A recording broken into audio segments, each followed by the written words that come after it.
पहला थिस्सलुनीकियों पहला अध्याय।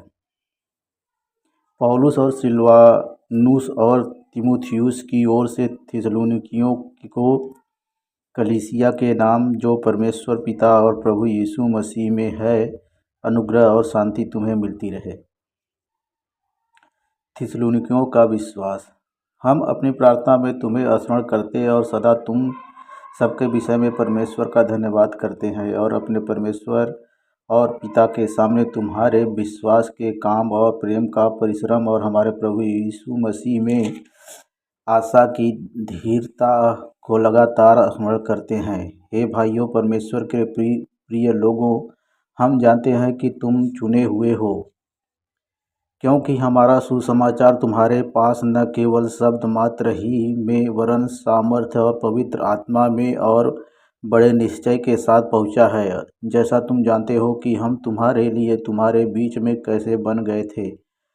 तुम बड़े क्लेश में पवित्र आत्मा के आनंद के साथ वचन को मानकर हमारी और प्रभु की सी चाल चलने लगे, यहाँ तक कि मकीदुनिया और अखया के सब विश्वासियों के लिए तुम आदर्श बने, क्योंकि तुम्हारे यहाँ से न केवल मकीदुनिया और अखया में प्रभु का वचन सुनाया गया, पर तुम्हारे विश्वास की जो परमेश्वर पर है, पर हर जगह ऐसी चर्चा फैल गई है कि हमें कहने की आवश्यकता ही नहीं, क्योंकि वे आप ही हमारे विषय में बताते हैं कि तुम्हारे पास हमारा आना कैसा हुआ और तुम कैसे मूर्तों से परमेश्वर की ओर फिरे, ताकि जीवते और सच्चे परमेश्वर की सेवा करो और उसके पुत्र के स्वर्ग पर से आने की बाट जोहते रहो, जिसे उसने मरे हुओं में से जिलाया, अर्थात यीशु की, जो हमें आने वाले प्रकोप से बचाता है। पहला थिस्सलुनीकियों दूसरा अध्याय। पौलुस का प्रचार कार्य।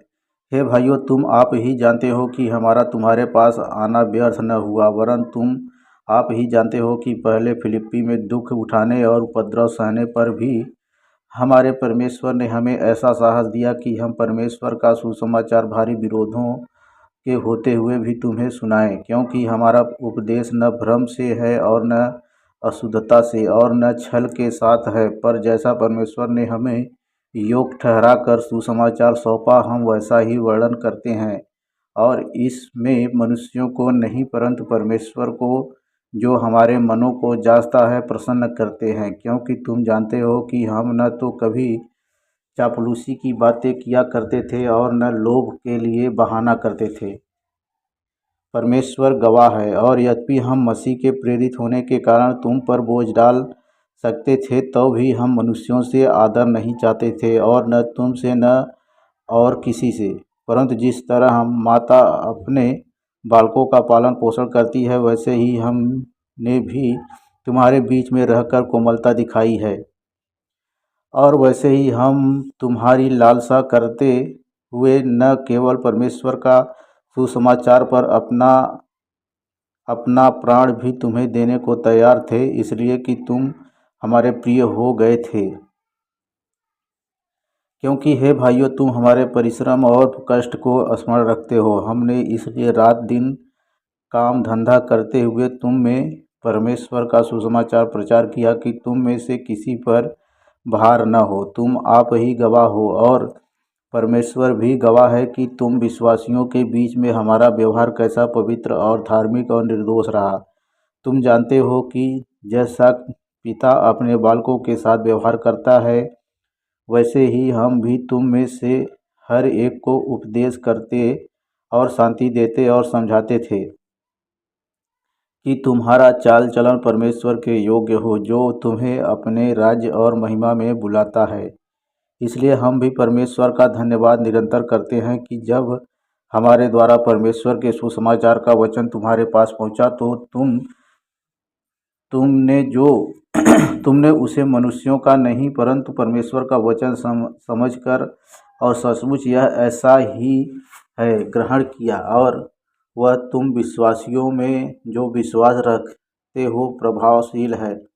इसलिए तुम हे भाइयों, परमेश्वर की उन कलीसियाओं की सी चाल चलने लगे जो यहूदिया में मसीह यीशु में है, क्योंकि तुमने भी अपने लोगों से वैसा ही दुख पाया जैसा उन्होंने यहूदियों से पाया था, जिन्होंने प्रभु यीशु को और भविष्यवक्ताओं को भी मार डाला और हमको सताया। और परमेश्वर उनसे प्रसन्न नहीं है, और वे सब मनुष्यों का विरोध करते हैं, और वे अन्य जातियों से उनके उद्धार के लिए बातें करने से हमें रोकते हैं कि सदा अपने पापों का नकुआ भरते रहें, और उन पर परमेश्वर का भयानक प्रकोप आ पहुंचा है।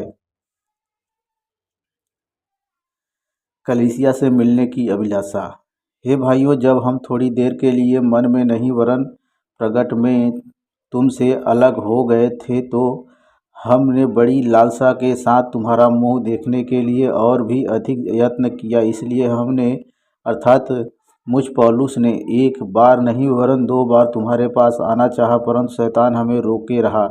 भला हमारी आशा या आनंद या बड़ाई का मुकुट क्या है? क्या हमारे प्रभु यीशु के सम्मुख उसके आने के समय तुम ही न होगे? हमारी बड़ाई और आनंद तुम ही हो। पहला थिस्सलुनीकियों 3 अध्याय। तीमुथियुस का भेजा जाना।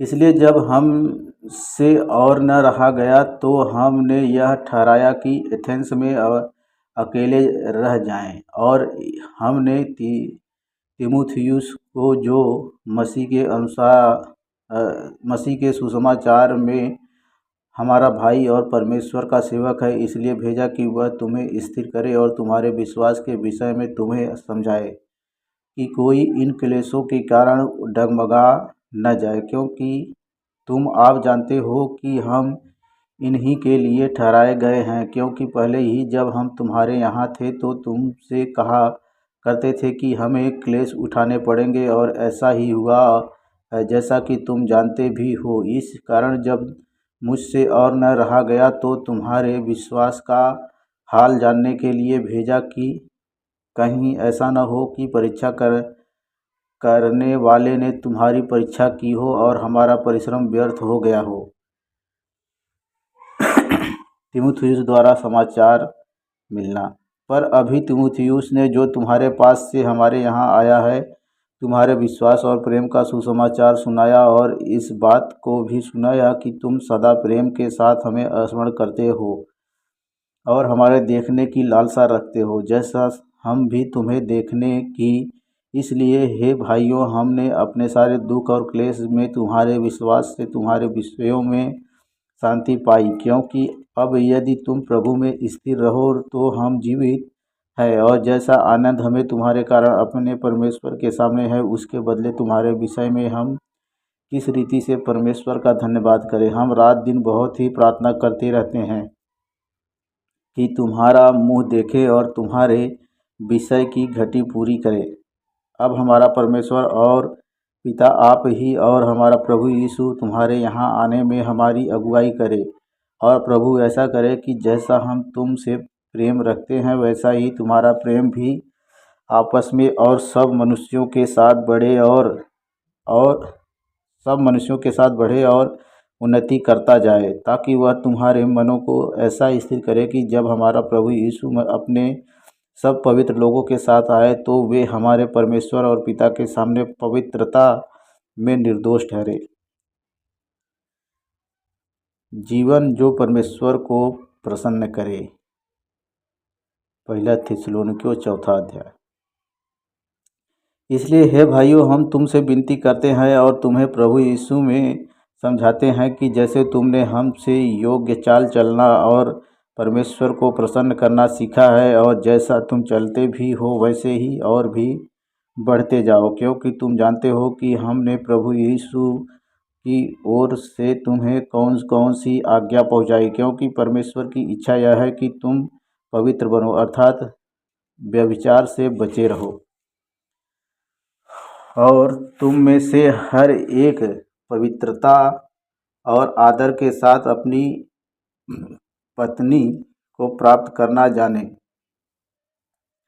और यह काम अभिलाषा से नहीं, और न उन जातियों के समान जो परमेश्वर को नहीं जानती, कि इस बात में कोई अपने भाई को न ठगे और न उस पर दांव चलाए, क्योंकि प्रभु इन सब बातों का पलटा लेने वाला है, जैसा कि हमने पहले ही तुमसे कहा और चिताया भी था।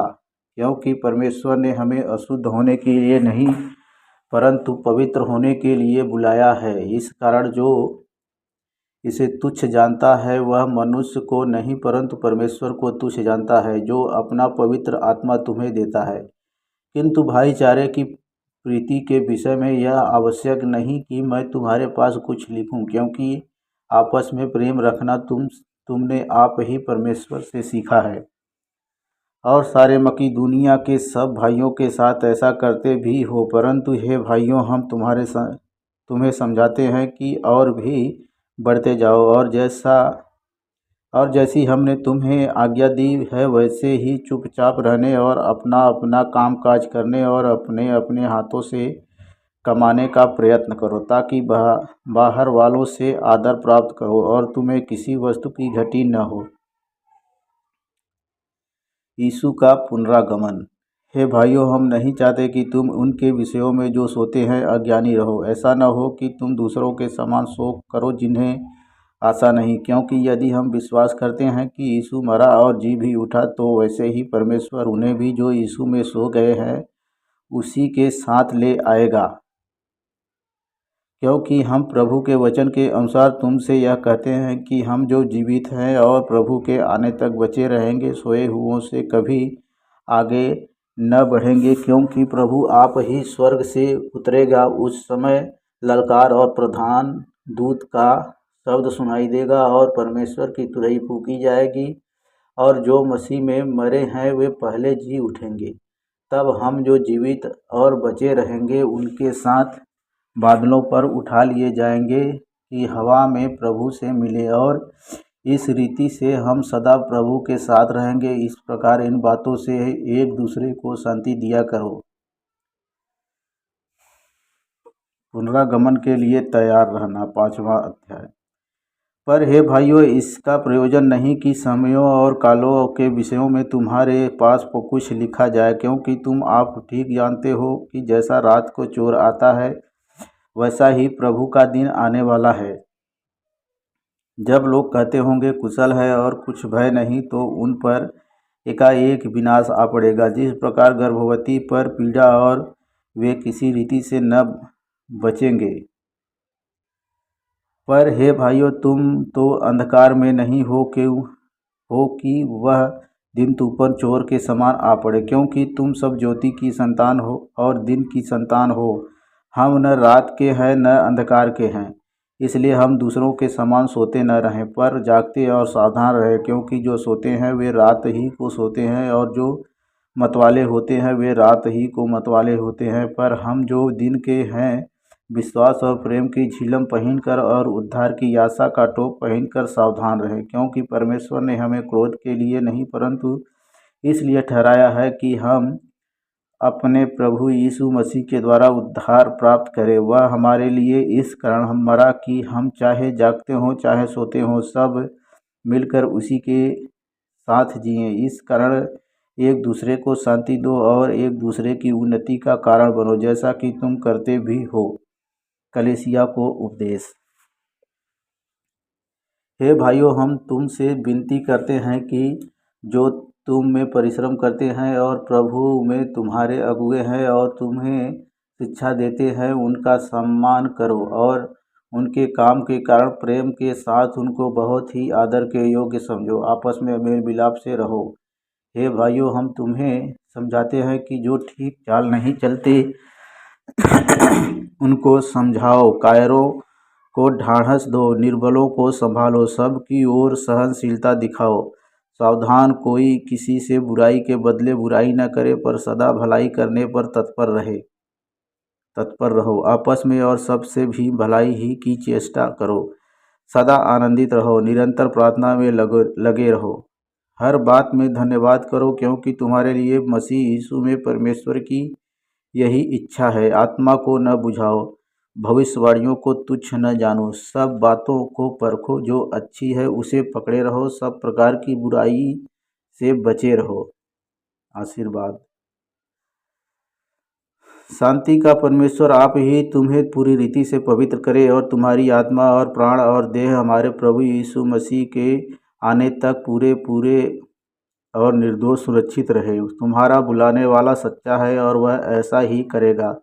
हे भाइयों, हमारे लिए प्रार्थना करो। सब भाइयों को पवित्र चुंबन से नमस्कार करो।